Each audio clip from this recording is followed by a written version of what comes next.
Pascal. You are now rocking with that dude Pascal. We be going wild. Haitian in the building, so original. Got the haters catching feelings. Get your hands up to the ceiling and keep them held high. Cause St. Louis isn't ready. Forget about it, goodbye. Hold up, we just saying hi.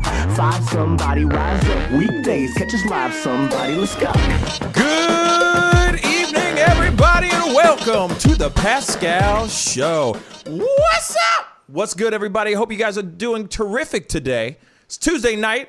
Hopefully you guys are doing well. You're loving life. You know what I'm saying? Living the life like it's golden and all that good stuff. Today's a very, very short show because I got some things. I got a project that I'm working on for you guys, specifically for you guys, only for your entertainment and for some laughs and some giggles. If you don't know what I'm talking about, just wait. Just wait. But we got a lot to talk about. My brother's in the house. You know what I'm saying? David and T, what's a guan, fellas? Hey, man. Good evening, everyone. Oh, that's rough. I'm deaf. Woo! How you doing, Mike? And that's all I have for today. Yeah, that feedback says, shut up! Yeah, man. Oh, man. Everybody, despite my evil feedback behind me. What's popping, you guys? You guys had a good few hours, you know what I mean? I know that our times in between the shows and everything are pretty short. But I know that we didn't have T on this morning, so you still had school. Class was still in session. Work from home today. Got out and got some snow shovel in between, and after. So still buried in pretty much. Okay, you're still buried in. Well, like the neighborhood, you gotta get, you do your stuff. Oh, gotcha. But, still gotta navigate through all the side streets and all that. So, but it's all good. It's all part of the process. Every winter, usually the same thing. I feel you. That's what's up. Shay says we're all so cute. Oh. Take that. I need a back rub too. My back is killing me right now. He needs a bacchiotomy. He needs a bacchiotomy. Next level already, man. Man, I know, no kidding. It was instead of thanks, he's like, I need a back massage. Like, you know what I'm saying? I'm just saying, like all that shoveling right now. Like, look, I live right on the floor. You know what I'm saying? Then walk on my back and crack it, and I'll be cool. Okay, walk on your back and crack it. Yeah, that's all good. Yeah, sure. Whatever floats your boat, buddy. Whatever floats your boat. Everybody, David took a shower today, so that's good tonight. That's why he's looking so nice and glistening. You know what I mean? He's exactly. He's I usually do it on the first, shimmering. but I was a little late. Yeah, it's okay. You look good though. You look good. You look calm. You know what I mean? You look relaxed. Like it was a very relaxing shower. So that's good. You know what I'm saying? Nice, relaxing shower. Just riding for like 4 hours, and I took a shower before the show. It's always puts me in like a pretty chill place. That's good. Yeah. Shoot, I wish I had more. You know what I mean? Like be able to turn on the shower and just, you know what I mean? Just bliss. Yeah, man. Transcendence. You feel me? Yeah, you gotta learn to shut off everything for just a few minutes. Helps. Yeah, it's funny because my mind is going 15 million miles a minute right now. That having that time to just turn off, you know what I'm saying? Like usually working out is my zen. You know what I'm saying? That's my way of turning off. But even now, my mind is racing so damn much that there's just so much going on that I just can't. You know what I'm saying? There's just so much going on. There's new dropping stories every 5 seconds. I swear to God. And then you guys are dope. And everybody in the family, too, because everybody's putting in things in the Discord and all that. By the way, join our Discord. Shameless plug. But a lot of times when people be like, yo, she did what? Or he did what? No, he didn't. No, she didn't. You know what I mean? And so I'm seeing all these conversations. I'm like, damn, there's so many pop-up videos. I don't even know what to do with myself. Oh, my God, blah. You see what I'm saying? So it's hard to just chill. You know what I'm saying? Because there's always I'm always catching up on breaking that next story. You know what I'm saying? You gotta learn to start. Go ahead, Dave. Oh. I was just gonna say, you gotta learn to meditate. That'll help keep your thoughts collected. you haven't tried it before. I agree. Just try to unplug. You know, you're right. That's something I do need to do. You know what I mean? That's something I do need to do. Debbie just said something that I found very interesting. She said, I'm on my way to work. FYI, YouTube, as a rule, will stop sending out notifications after 3 in the same day. Have a great stream. Don't forget to like. Oh, thank you. Thank you. But that's good to know. That's good to know. YouTube, so, you know, I'm only allowed to put out like 3 at most a day. And then I get shut off. Working too much for them. Yeah, they're like, stop. Pascal, stop it. You know what I mean? But there is something we definitely got to talk about today, or this evening. It was something that we missed this morning. AOC was just recently on her Instagram live. Alexandria Ocasio-Cortez.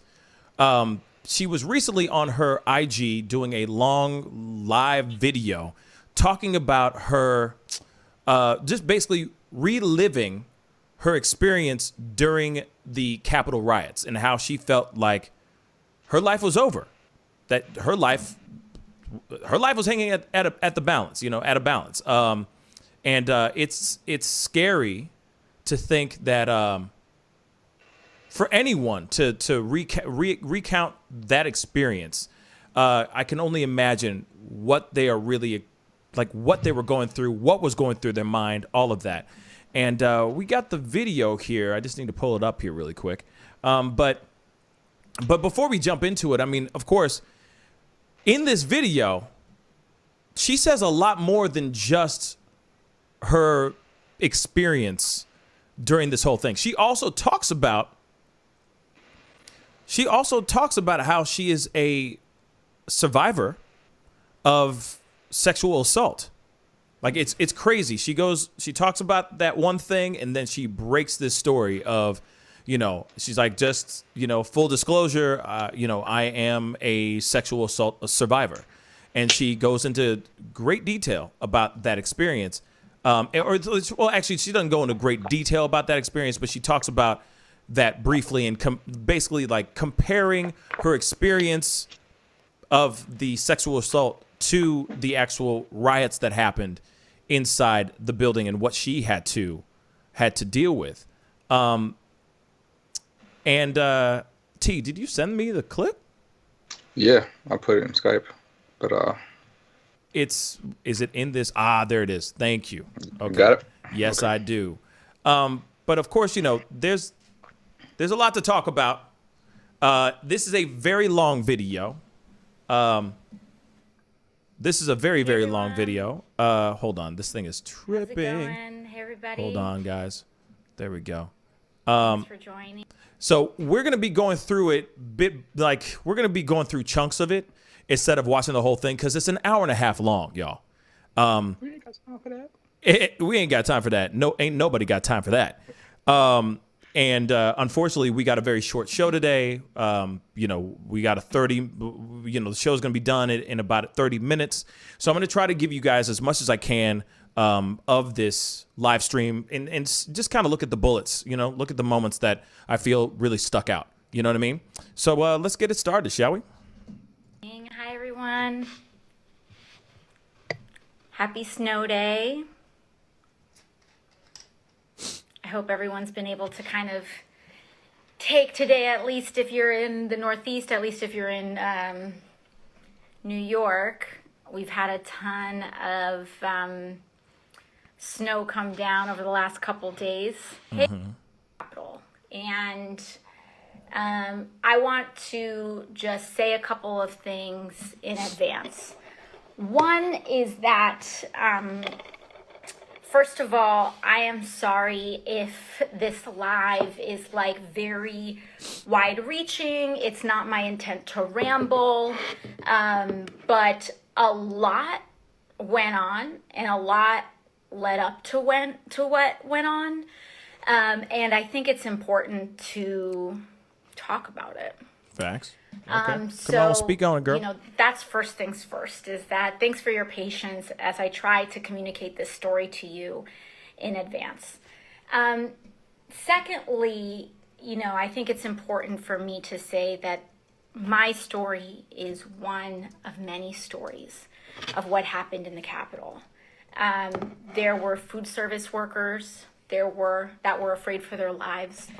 There were custodial workers that had to clean up after the just wreckage of white supremacists, and many of those workers were Black and brown and immigrant, then put in through the experience of having to clean up for white supremacists, clean up after the mess of white supremacists.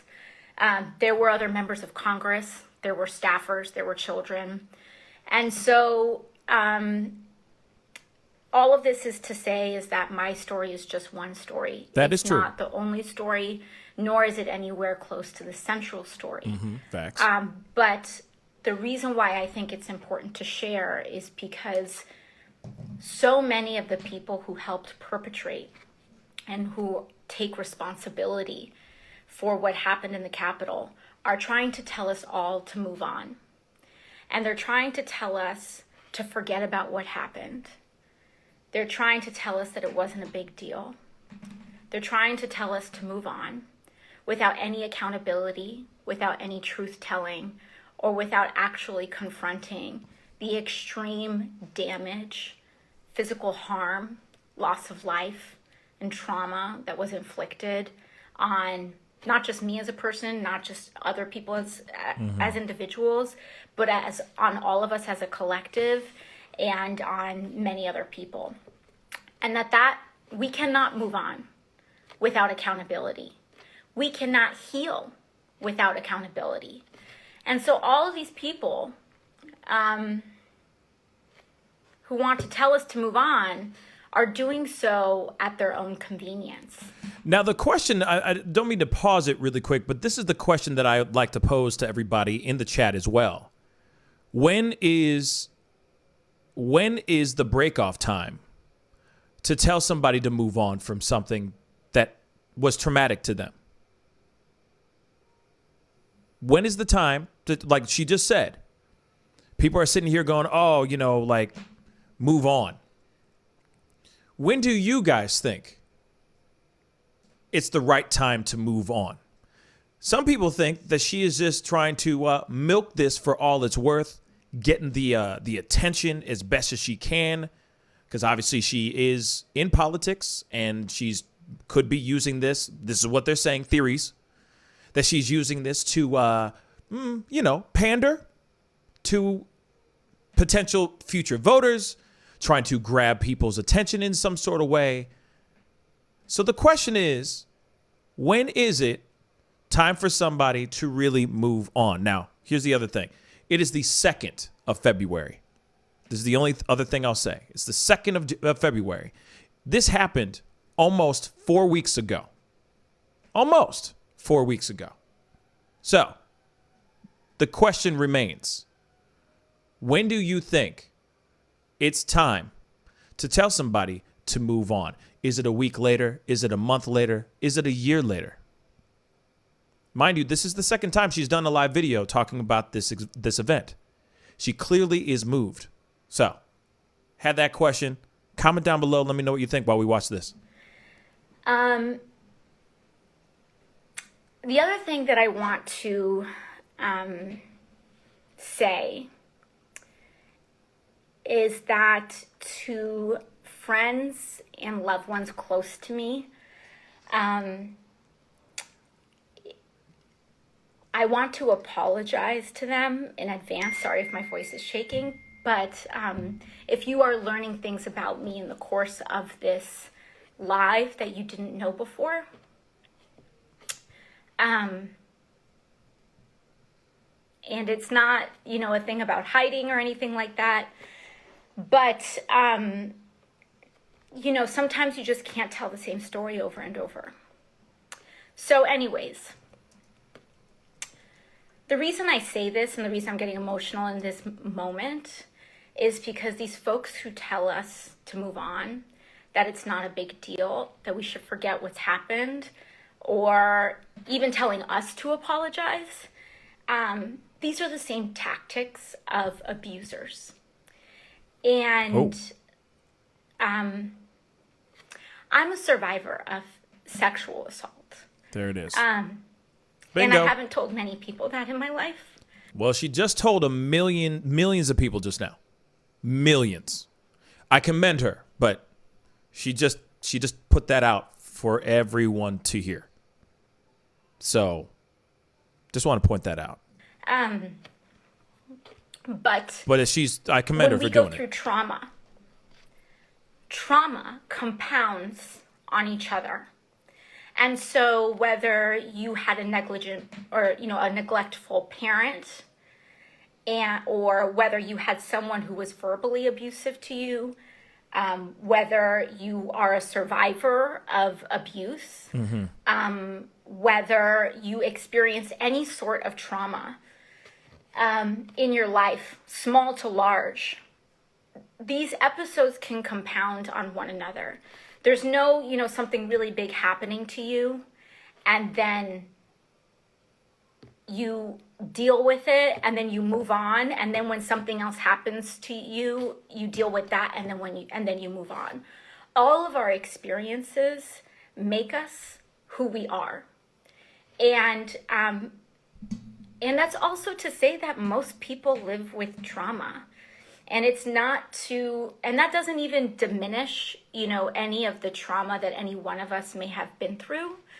But it is to say that there is a community of so many people who can understand.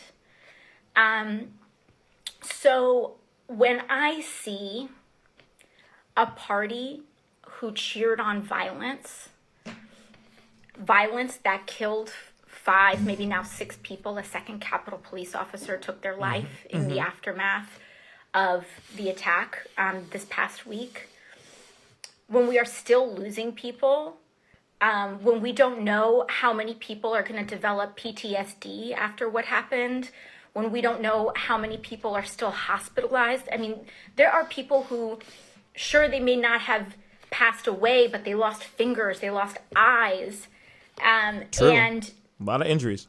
These people are just trying to tell us it's not a big deal. And they're trying to say, you're making too big a deal over it. Now, I do want to point something out. There are other places, other commentators and other news shows and all that. I wouldn't even call them news shows, but, there's other people out here that are trying to drag her through the mud for saying that she is a sexual assault survivor.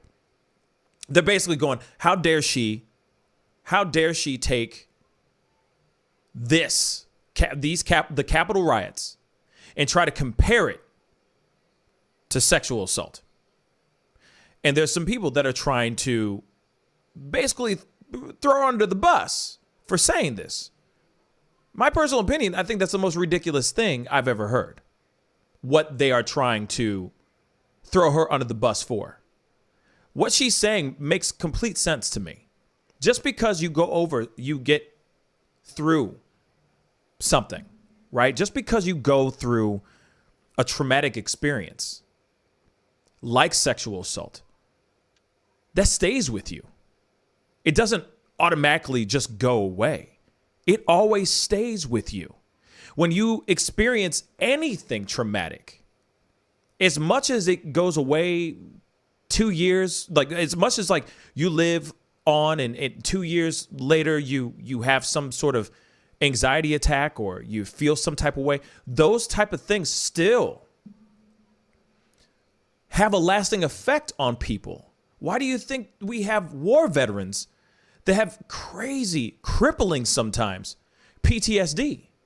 Or you have people that come back from wars and being overseas that have serious chemical and drug addiction, that they rely so much on those type of things because they're trying to cope with what happened to them while they're overseas. So it's really messed up when you got somebody or people out here that are trying to scoff at the idea that she's comparing these two traumatic experiences together. Fellas, what do you think on that? Yeah, I mean, a lot of the right, or a lot of the shows and like more outspoken people on the right kind of have a, I guess they're like obsessed, I guess is a good way to put it, with AOC. Like they're constantly talking about her, and for some reason she's always the target of a lot of those shows and news stations, and with regard to whenever they have a problem with the Democrats as a general, they'll take it out. They'll try to find a way to place it on her individually, which is, I guess it's like they're trying to make her the face of the far left threat that they keep telling people about. And because of that, she's often brought up far more, I would say far more on the right than she is within Democrats or the left, just because of their obsession with her as this identity of the kind of stereotypical new wave left politician that's getting involved, and that she has, public following. Mm-hmm. And so they've often said negative things about her in the past and given her much more attention than you would think for just a regular politician. And they're doing the exact same thing with this. Like you said, they have been. One thing I've heard from several channels, both news and smaller like YouTube channels, is that she is doing this to draw attention to herself, and that she has a habit of turning political events into things about her. That's their view. And so that's the narrative that I've heard coming from them for now, is that she's trying to make this about her. I guess some of them are doubting the veracity of her story. There's no reason to do that. I mean, she was with somebody else that could attest to the experience as well, and that it was just as terrifying on her end as well. It's just that she's processing it just a little bit differently than AOC. And I think that everyone deals with trauma differently. You know what I'm saying? Not everybody deals with it the exact same way. Some people hold it and they dwell on it, and it stays in their body for years and years and years till one day they explode. Some people are just straight up very wear their hearts on their sleeve, very emotional, just say straight up, get it out, very verbal type of people, like her. You know what I'm saying? Like this moment right here. Because that's their way of coping. That's their way of getting it out. You know what I'm saying? Just saying what they have to say. Everyone has their way of coping with something so dramatic, so traumatic. You know what I'm saying? So yeah, T, what are your thoughts, man? Real quick. Yeah, just to piggyback on both of you guys. Please. Yeah, AOC is she's complex in a way for the opposition. They don't have a way to define her yet and put her into a box. She is someone who looks different. She's a Latina, and she's young, really young, I think like 31 or so. Mm-hmm. She's very educated.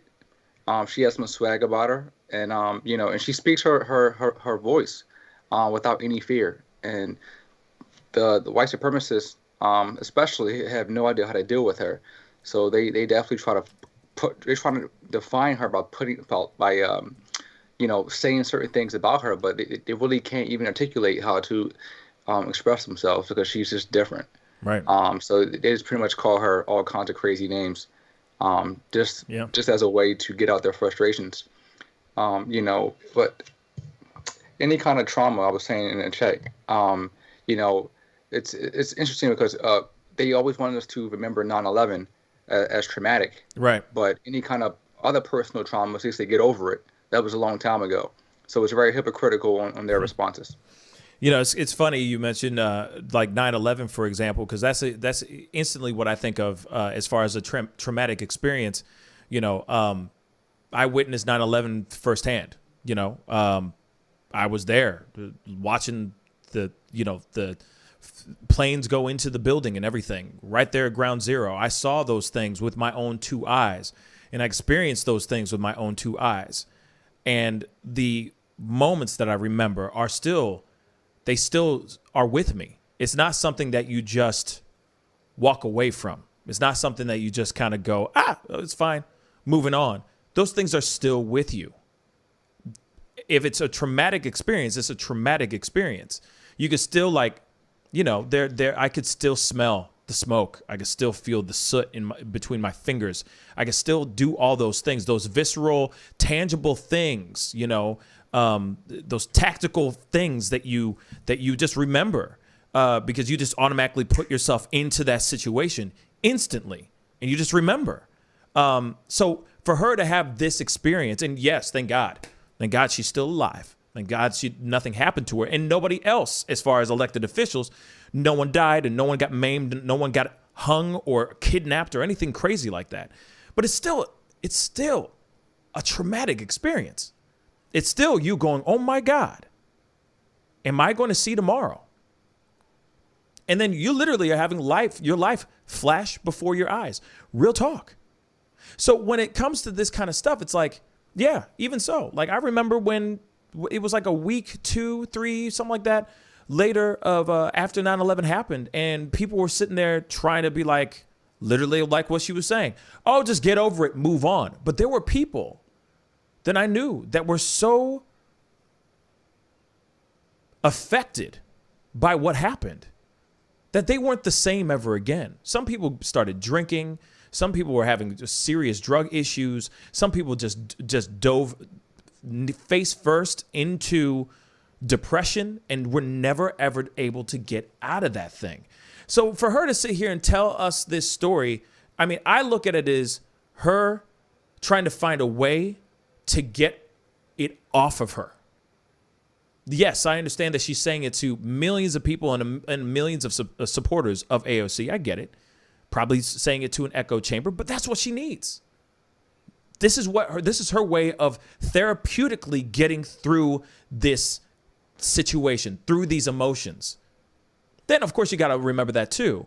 Everybody and their mama wants to know the story. The last time she did a live video, she said, I can't go into too much detail about what happened, but I'll tell you this, I'm just happy that I'm still alive. And I guarantee you all of her friends, family, fans, you name it, we're probably texting her, messaging her, sending her DMs, etc., being like, when are you going to tell us your story? We need to hear your firsthand experience. You said you almost lost your life. What does that mean? Tell us. So, of course, she's going, okay, I'm tired of everybody asking me a million questions. Let me go live right now. All my followers can hear it. And then, of course, it'll be chopped up and screwed and thrown out into the ether for everyone else to consume, like the Pascal Show, right? So I commend her for getting out and saying these things. She could easily just keep her mouth shut and not say anything. But that's not AOC. Remember, that's not motherfreaking-C. This is not her. And that's the reason why people are scared of AOC, because they don't know where to put her. They're scared because they can't pigeonhole her. They can't put her in a little category and say, oh, she'll do exactly what we ask her because she's in this thing. Hell no, she marches to the beat of her own little drummer boy. And that's what scares the people in the house. I'm telling you. That's why they're so scared of her. And they talk so much trash on her. Because they're scared. They're scared about somebody they don't know. But let's continue this. I travel by train due to COVID. I now drive by car, and I travel by car, not a combustion engine vehicle, but I travel by car between New York and DC. And so I drove up, okay. And so I drove up to the Capitol, and I thought I got really lucky because I found a parking spot right in front of the stairs that go up to the Capitol, and I was like, nice, this never happens. Usually I have to like park in the boonies and walk all the way over. And so I park, and what I start to notice is that this crowd of insurrectionists is already in town. So people want to make and pretend, and a lot of these Republicans want to act like this all happened on Wednesday. But these people started coming on Monday. And so when the vote was called, and they were holding rallies and doing all of this stuff, starting on Monday of that day. So when the vote was called, people started, this crowd that would eventually rush the Capitol, they would start running and like coming near the Capitol when votes were called to see members of Congress walk in. And so I park my car, and I park right in front of the Capitol, but actually there's like a fence right behind. It's kind of like if you're in New York City, sorry, I mean, I'm sure other cities do this too, but I'm just speaking to my experience. Like, you know, when you guys go to a parade and there's just like that aluminum fencing to keep the, like to mark off the parade route, and it's just like waist high, just like aluminum fence, and sometimes the police like pull it aside to let people cross the street. There was just one of those in the perimeter around the Capitol. And there are all these people with like these huge like flag poles with the spear tips and whatnot. I remember seeing all of this and being like, this is weird. That's suspicious. Because if you so much as say Black Lives Matter around the Capitol Hill complex, it's like 9 barricades go up. I mean, if you see the protests and the amount of militarization from last year's protests, it was like boom, boom, boom, boom. National Guard comes in, like all these militarized people are around. And here you have, you know, we know that violence is coming. I've been getting all of these, you know, text messages. I've been getting people, and including other members of Congress, telling me that I need to be careful. Lots of people saying that violence is expected on the 6th. And there's like, just like a waist-high parade fence, just one layer deep of it, by the way, not even multiple, just one little inky-dinky aluminum fence around. And I was like, well, that's kind of weird, but, you know, maybe they plan on putting up more tomorrow because it is Monday, right? It's Monday. You know, they're really expecting violence on Wednesday, so maybe they haven't put it up yet. Maybe it'll kind of come up tomorrow. But that thought was kind of coming into my head. And so I come up and I go in to vote. And I come back down, and there is a crowd of Republican, kind of like Trump people that have crowded behind my car. And my car, again, is like maybe 2 feet in front of them, no joke. And there's just this one little aluminum fence between them and like this crowd of people. So they see me coming, and they're like so hyped that they see me coming down. And so I'm coming down, and they're like, hey, it's AOC, like blah, blah, blah, blah.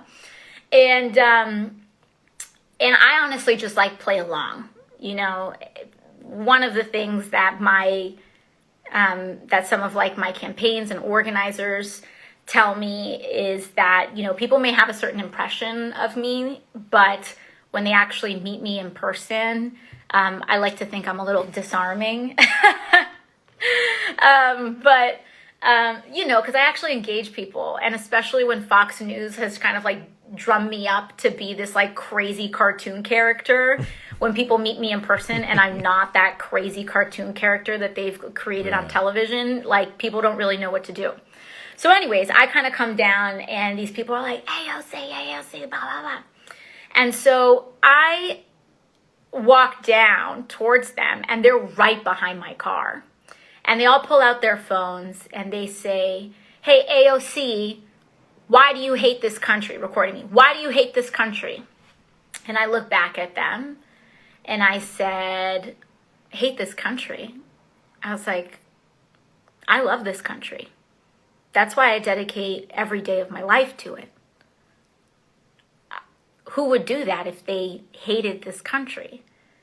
And they just like, everyone in the crowd was just like,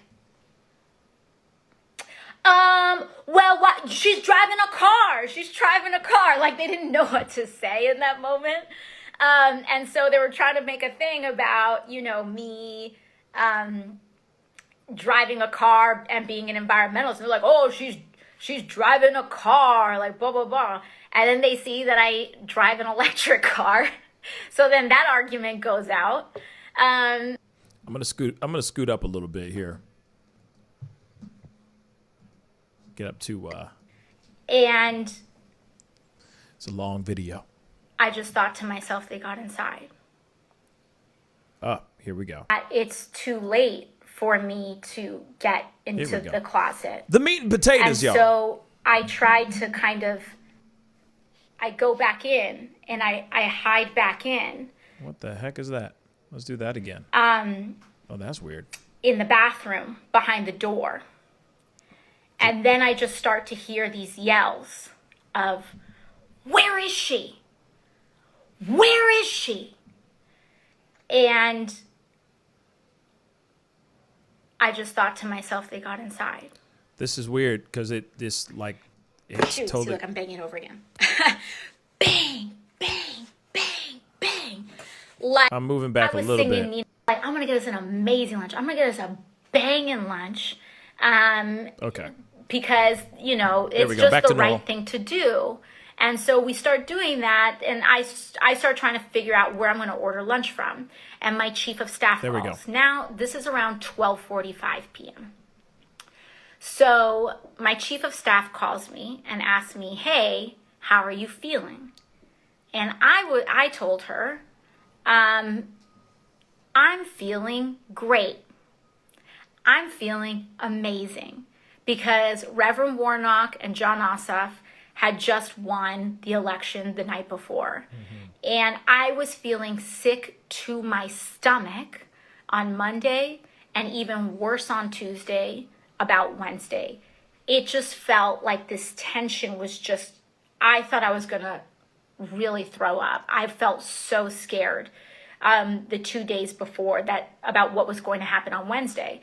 And then when John Ossoff and Reverend Warnock won that election, I mean, I was singing Nina Simone that morning. I felt like it had just taken a weight off of all of our shoulders. And it was just an outcome that was just beyond our wildest dreams. And so when she said, how are you feeling? I said, I'm feeling amazing. And part of me even naively felt like maybe that will take the wind out of these people's sails a little bit, because the Senate is ours. The Senate belongs to the people now, and the Senate has been won. And so I was feeling great.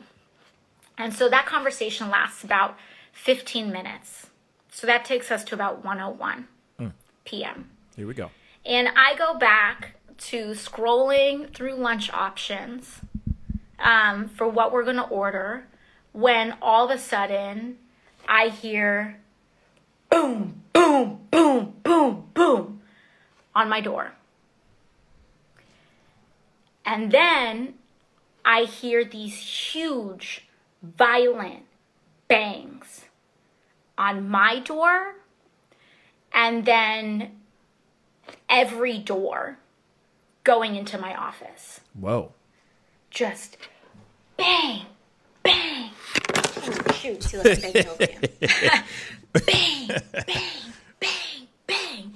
Like someone was trying to break the door down. And there was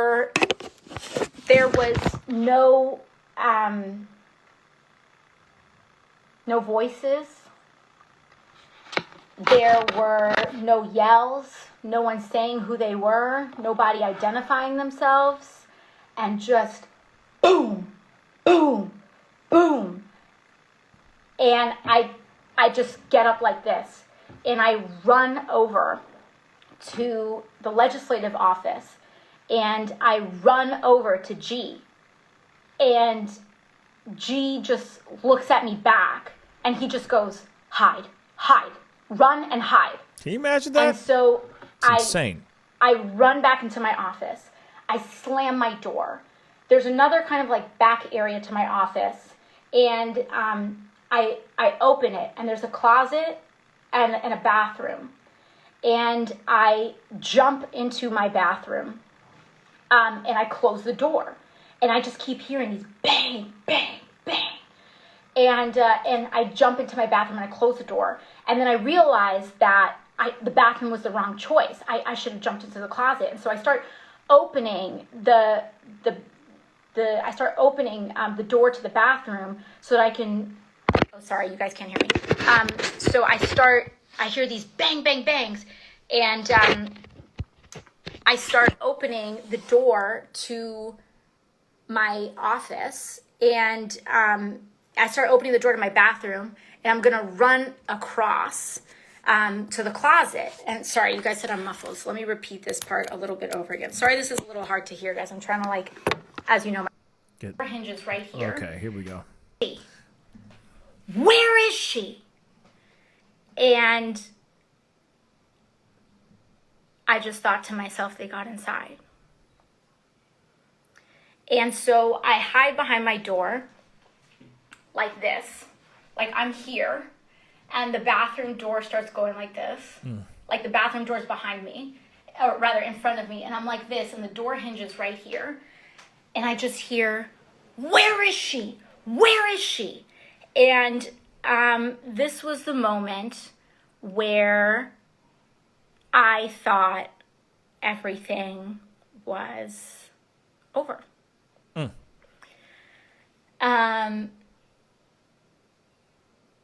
And the weird thing about moments like these is that you lose all sense of time. In retrospect, maybe it was 4 seconds, maybe it was 5 seconds, maybe it was 10 seconds, maybe it was 1 second, I don't know. It felt like my brain was able to have so many thoughts in that moment, between these screams and these yells of, where is she? Where is she? And so I go down and I thought I was going to die. And I had a lot of thoughts. You have a lot of thoughts, I think, when you're in a situation like that. And like also one of those thoughts that I had was, I just happened to, be a spiritual person and be raised in that context. And I really just felt like, if this is the plan for me, then people will be able to take it from here. It's crazy to think that this is something that she even experienced, because unfortunately I can't play the whole video. And apparently she goes into very interesting details about stuff with Ted Cruz and all that stuff. And I know that David has that piece, that little bit of piece for it. But I just wanted to, kind of talk about just what she just talked about. Because, the experience of that is just experiencing that is no joke. Just the thought of that happening. I can only imagine how scary that is for her. You know what I'm saying? And for someone who is just doing what she feels is right. You know what I'm saying? She's doing what she feels in her heart of hearts is right. And I think it's very weird when you got, and I think it's scary that people are that moved to the point where people are going to run around and try to kill you, potentially, or kidnap you, whatever, hold you for ransom, whatever it might be, just because they don't agree with your ideals. And that's so scary, y'all. That's absolutely nuts. But, real quick, I want to throw it around to the guys and hear, see what you thought in regards to that. I mean, obviously, there's a lot more going on in that video. There's a lot more going on in that video than just that piece. But I definitely wanted to talk about that and hear your thoughts on this, guys. Real quick, though, I wanted to say something real quick to Alex Jones, my brother. I was just looking at your comments and everything, and I gotta say, nothing but love from us, from all of us here on the show. You know what I'm saying? Losing anyone that we love, anyone that you love, is really tough. You know what I'm saying? And my condolences, my brother. You know what I mean? You and your family are in my prayers for sure. So I just wanted to say that really quick before we run around the the round table here real quick. But T, what are your thoughts on everything? On what she said. Sorry. Yeah, it's just hearing her speak about something so personal. No matter what her political affiliation is, this is a human being who experienced trauma. Yeah. We have to be in that space of this being human first, so we can hear others' pain, and not be as quick to judge and be so selfish to react to something. Let's just hear people talk and hear what they're going through. Her situation should have never happened. She was at her place of business, a place of work, where she always felt safe, and she's hearing a mob outside trying to find her, and that automatically triggers her her fight or flight response, in her brain. And she had already had prior trauma before with being sexually assaulted. So all that trauma compounds. So you hear how frantic she was trying to find a place to stay, office or the closet or the bathroom, for safety. She couldn't figure it out. She couldn't even think straight because all she felt was emotion. She had clouded judgment, and all that is traumatic, and that's tough for anybody, especially a woman that's vulnerable. So we all think about our sisters and our aunts, our daughters, our moms, grandmothers, those that we love. Look at it through that lens. Once we change our lens, our perspective, we can see empathy, or we can feel empathy for people. That's a part of human growth and maturing. You can't be in the same dried up pot forever. You have to grow. Facts. So for those of us who are still struggling to grow, because we're still in that dried up pot and our seed has no roots yet, self-reflect on yourself and see what are you doing to nurture yourself so you can grow and help humanity grow as well, instead of pointing that finger of blame at everybody besides yourself. Yeah. I couldn't agree more. Very well said, T. Real talk. Good job. Hercules. But real talk, like, one thing that I do want to say is it really does aggravate me when I see other channels or other news stations and, other brackets of mainstream media try to drown her in ridicule rather than commending her for being brave enough to just say her story. Some people, a lot of them, you don't see a lot of people in the Capitol really talking about anything at all. No one's giving their account of anything, really. They might do a few talking heads going, yes, I was there and I was hiding underneath a desk and blah, blah, blah. And then that's it. No emotion, no nothing. They just kind of they're just speaking by rote almost. Do you know what I mean? But there's no visceral reaction to what happened, except for everybody else on the outside that was watching it. You see what I'm saying? And I think it's really frustrating. It really angers me when I see these other channels talking trash on a real human situation. David, your thoughts? Yeah, I mean, I agree. I agree. It's not really surprising, though, that they respond this way. I imagine they really just don't even, like, in the literal sense, they don't listen to it, let alone understand what she's actually saying. Yeah. I mean, that's the problem, is that at this point, a lot of it, not just within Congress, but within our culture in general, has become so binary that there's the like point of reconciliation is shrinking for a lot of people. And I mean, she kind of seems to be in that situation where she's dealing with this kind of existential crisis where her life was just threatened, and she's still dealing with that, trying to figure it out for herself.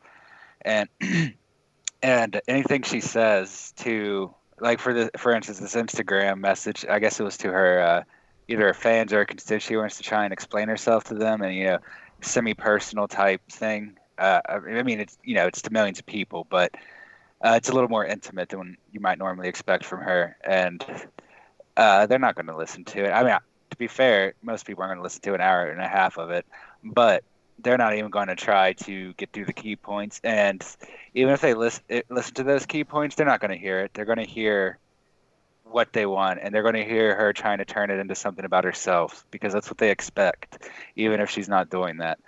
And so there's the chances of some of these people listening to her are pretty much already gone.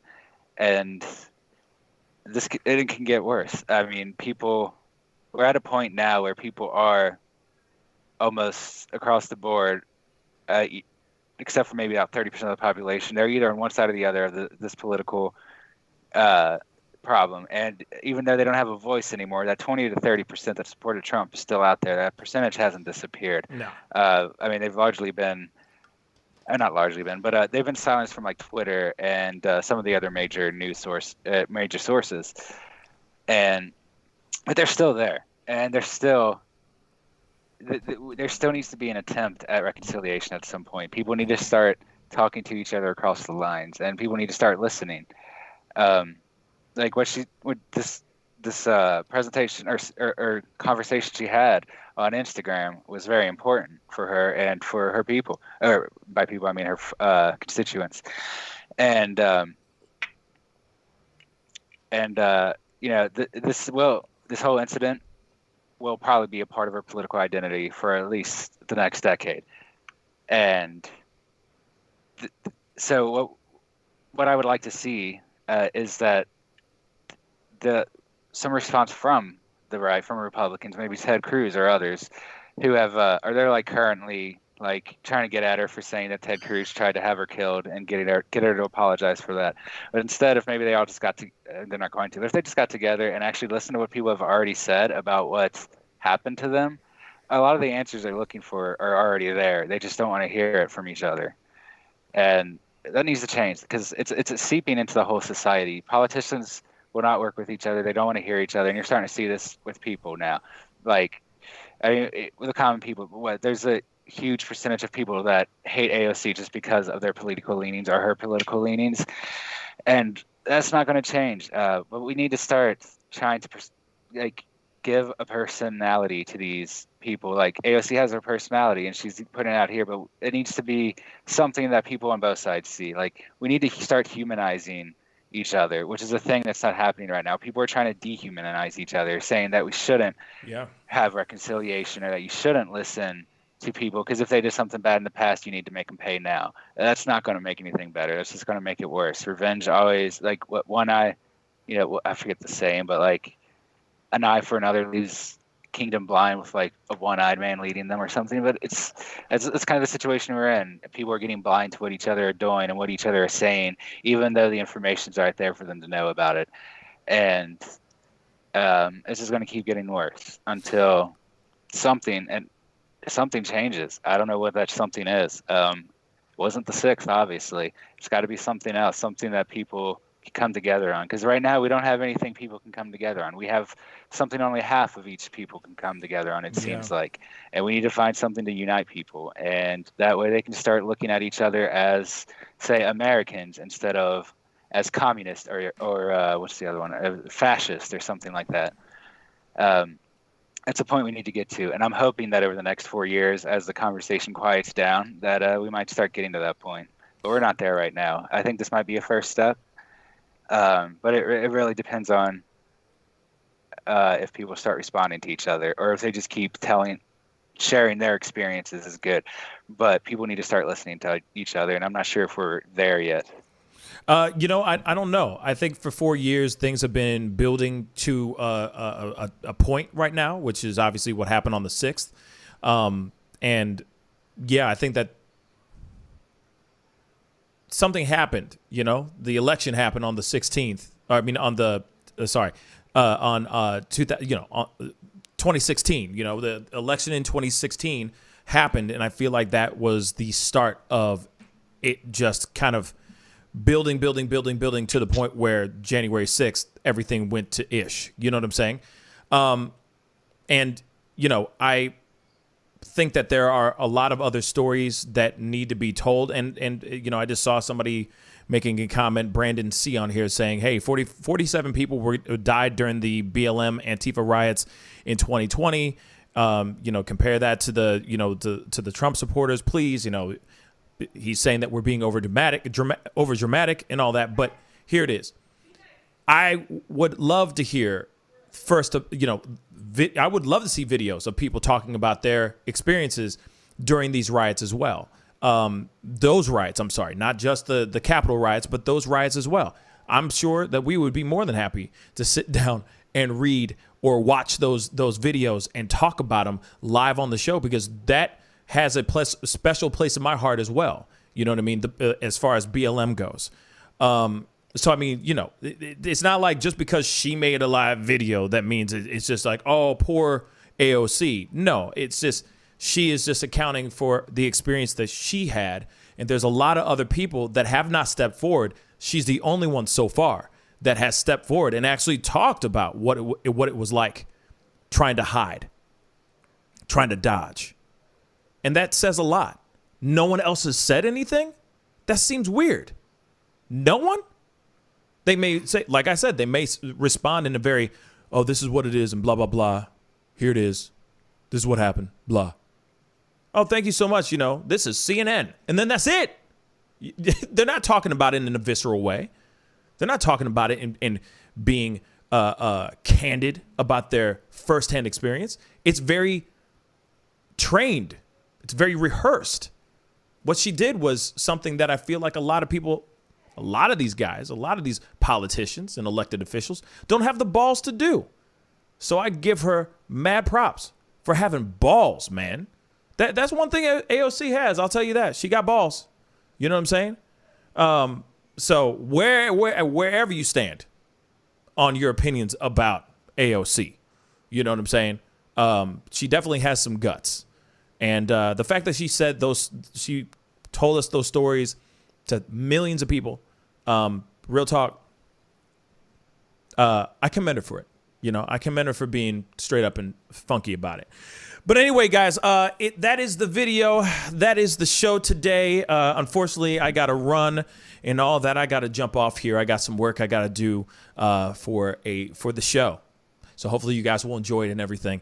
But David T, thank you so much for being on today. I really do appreciate it. Yeah, man. Thank you. Yeah, man. And of course, I'll be back on. We will be back on, or most of us will be back on tomorrow morning at 9 a.m. Central Standard Time. And then, of course, we'll be back on tomorrow night at 7 p.m. Central Standard Time, because I know a lot of you guys like the evening show. Some of you guys like the morning show. And some of you guys just like being on both, and we love you for it. So come on to that tomorrow morning. There's going to be more stories to talk about, I'm sure. I got a pop-up video about to be dropping here in a few minutes before I take off.